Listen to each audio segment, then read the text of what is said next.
12 अगस्त 1997 को एक ऐसा हादसा पेश आया जिससे भारत के लोगों को बहुत बड़ा धचका लगा। इंतहाई मशहूर टी सीरीज कंपनी के मालिक गुलशन कुमार एक रोज मंदिर में सुबह 10 बजे पूजा करने आए तो मंदिर के बिल्कुल सामने एक नाई की दुकान पर दाऊद इब्राहिम के 3 गैंगस्टर ने उन्हें बेदर्दी से गोलियां मारकर कत्ल कर दिया। आखिर टी सीरीज के मालिक गुलशन कुमार को दाऊद इब्राहिम ने क्यों मरवाया, ये तमाम तर तफसीलात आप इस वीडियो में जान सकेंगे। 1951 में गुलशन कुमार की पैदाइश दिल्ली में एक पंजाबी फैमिली में हुई। बहुत छोटी उम्र में ही गुलशन कुमार अपने वालिद की जूस शॉप पर काम करके अपने वालिद का हाथ बटाने लगे। गुलशन कुमार का ताल्लुक इंतहाई गरीब घराने से था। उनकी बस एक ही ख्वाहिश थी कि जल्द से जल्द वो घर वालों को सपोर्ट करें और उनके घर के हालात ठीक हो जाएं। इसलिए गुलशन कुमार ने 23 साल की उम्र में ही एक कैसेट शॉप खोली जिसमें वो दूसरी कंपनी के गाने बेचते थे। फिर इन्होंने सुपर कैसेट्स इंडस्ट्रीज के नाम से एक म्यूजिक कंपनी बनाई जिसमें वो खुद के गाने बेचने लगे। इन्होंने इस बिजनेस को इस लेवल पर एक्सपेंड कर दिया कि वो बिल्डिंग पूरे नोएडा की सबसे पहली कमर्शियल बिल्डिंग बनी। गुलशन कुमार भगवान शिव और महंबे के अल्टीमेट भक्त थे। 1983 में गुलशन कुमार ने जब कंपनी को टी सीरीज का नाम दिया था तो टी सीरीज में टी का मतलब भी त्रिशूल ही था।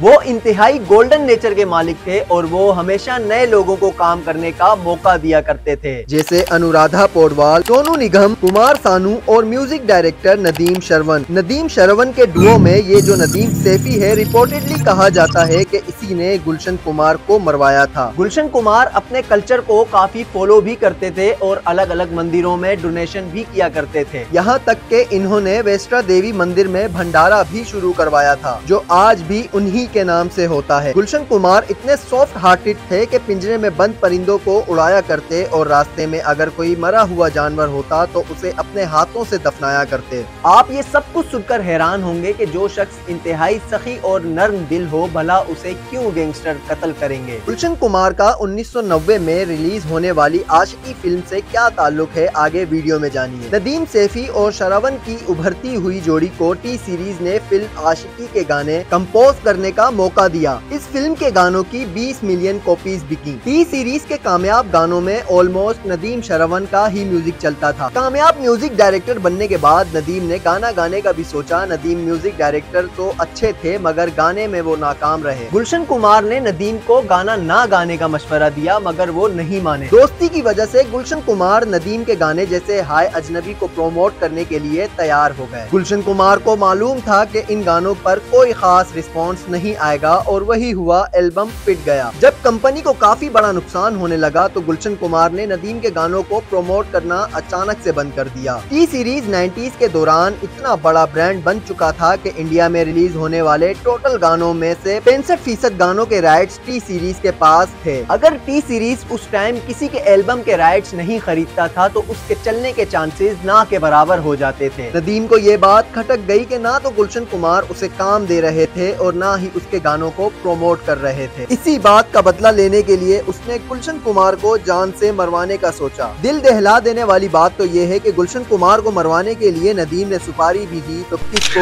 अंडरवर्ल्ड डॉन दाऊद इब्राहिम को। नाजरीन, दाऊद इब्राहिम और उसके साथियों के बारे में जानने के लिए आप मेरी गुज़िश्ता दिनों अपलोड की हुई वीडियो इसी चैनल पर देख सकते हैं जिसका लिंक आपको डिस्क्रिप्शन में मिल जाएगा। खैर, मई 1997 में दुबई के एक होटल में गुलशन कुमार को मारने के लिए एक मीटिंग होती है। इस मीटिंग में म्यूजिक डायरेक्टर नदीम, दाऊद इब्राहिम के छोटे भाई अनीस इब्राहिम और दाऊद के राइट हैंड अबू सलीम गुलशन कुमार की मौत की तारीख लिख रहे थे। नदीम ने उन लोगों को बताया कि किस तरह गुलशन कुमार ने मेरा जीना हराम करके रखा हुआ है और तुम लोग मेरी मदद करो। अबू सलीम ने 25 लाख टोकन मनी लेकर गुलशन कुमार को जान से मारने की यकीन दहानी करवाई। अबू सलीम को ये फायदे का सौदा लगा क्योंकि वो म्यूजिक इंडस्ट्री के सबसे बड़े स्टार को मार के अंडरवर्ल्ड की दुनिया में और भी ज्यादा मशहूर होना चाहता था। उसके बाद अबू सलीम ने अपने बंदों के साथ मिलकर गुलशन कुमार को हर मिनट हर सेकंड फॉलो करना शुरू कर दिया। उनकी हर एक एक्टिविटी पर नजर रखना शुरू कर दिया। ये तमाम बातें सुनी सुनाई नहीं बल्कि ये सब कुछ इस किताब में लिखा है जिसका नाम है my name is Abu Salim. ये बुक उस वक्त के बहुत ही मशहूर investigative journalist S Hussain Zaidi ने लिखी थी। खैर, अबू सलीम 5 अगस्त 1997 को पहली बार गुलशन कुमार को कॉल करता है और उनसे 10 खोखा तलब करने की डिमांड भी करता है और नदीम के गानों को प्रमोट ना करने की वजह भी पूछता है। जनरली ऐसी फोन कॉल्स के बाद लोग पुलिस को इन्फॉर्म करते हैं, मगर गुलशन कुमार के भाई किशन कुमार के लाख समझाने के बाद भी गुलशन कुमार ने ये बात पुलिस को नहीं बताई। 9 अगस्त को फिर से कॉल आई और अबू सलीम ने फिर से पैसों की डिमांड की। फिर गुलशन कुमार ने कहा कि तुम्हें पैसे देने से अच्छा है कि मैं वैष्णो देवी के मंदिर में भंडारा करवा दूं। गुलशन कुमार को बिल्कुल भी अंदाजा नहीं था कि उनका अंडरवर्ल्ड से ना डरना और उनकी डिमांड को इग्नोर करना उनके लिए किस कदर खतरनाक साबित हो सकता है। अबू सलीम का ईगो हर्ट हुआ और अबू सलीम ने गुलशन कुमार की तमाम मालूमात हासिल करने के बाद अबू सलीम ने बिल आखिर वो मौका ढूंढ ही लिया कि जब वो अपने काम को अंजाम दे सकें। मुंबई के लोखंडवाला कॉम्प्लेक्स में गुलशन कुमार का घर वाक़े है, जहां से 4 किलोमीटर दूर अंधेरी वेस्ट के जीत नगर में जीतेश्वर महादेव मंदिर भी है, जहां गुलशन कुमार रोजाना पूजा करने जाया करते थे। 1997 को मंगल के दिन गुलशन कुमार आम शेड्यूल की तरह ही अपने काम पर जाने के लिए घर से निकलते हैं। सुबह के 10 बजे उनकी गाड़ी का ड्राइवर हमेशा की तरह गाड़ी को जीतेश्वर महादेव मंदिर से 6 फीट के फासले पर धूप छाया अपार्टमेंट के बाहर पार्क करता है। गुलशन कुमार गाड़ी से उतरकर मंदिर की तरफ जाते हैं। 15 मिनट पूजा करने के बाद जब गुलशन कुमार मंदिर से बाहर आते हैं तो मंदिर के बिल्कुल सामने नाई की दुकान पर बैठे अबू सलीम के 3 बंदे उनके बाहर आने का इंतजार कर रहे होते हैं, जिन्हें गुलशन कुमार को मारने का काम सौंपा गया था। जिनमें से अब्दुल रऊफ ने गुलशन कुमार के मंदिर से बाहर आने और गाड़ी की तरफ जाते हुए पीछे से उनकी कन पट्टी पर गन रखकर कहा कि बहुत कर ली पूजा, अब मरने के बाद करना। जितनी देर में गुलशन कुमार कुछ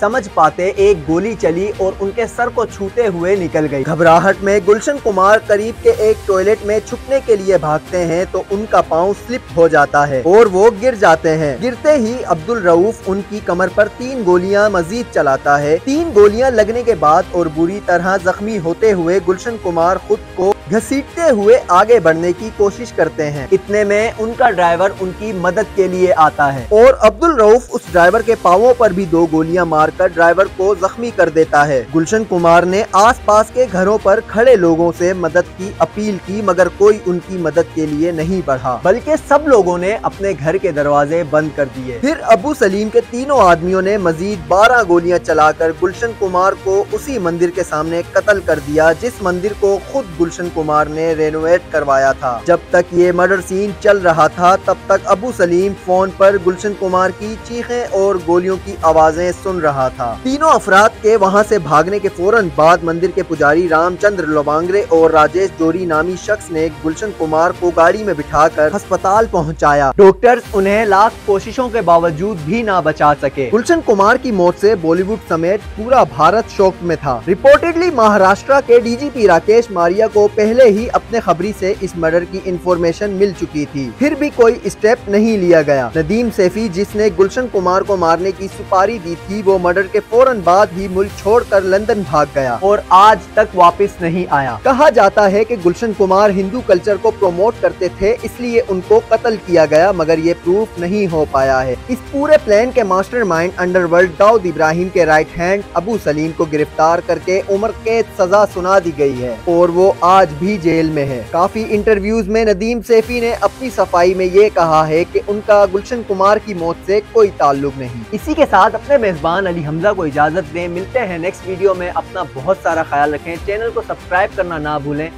अल्लाह हाफिज।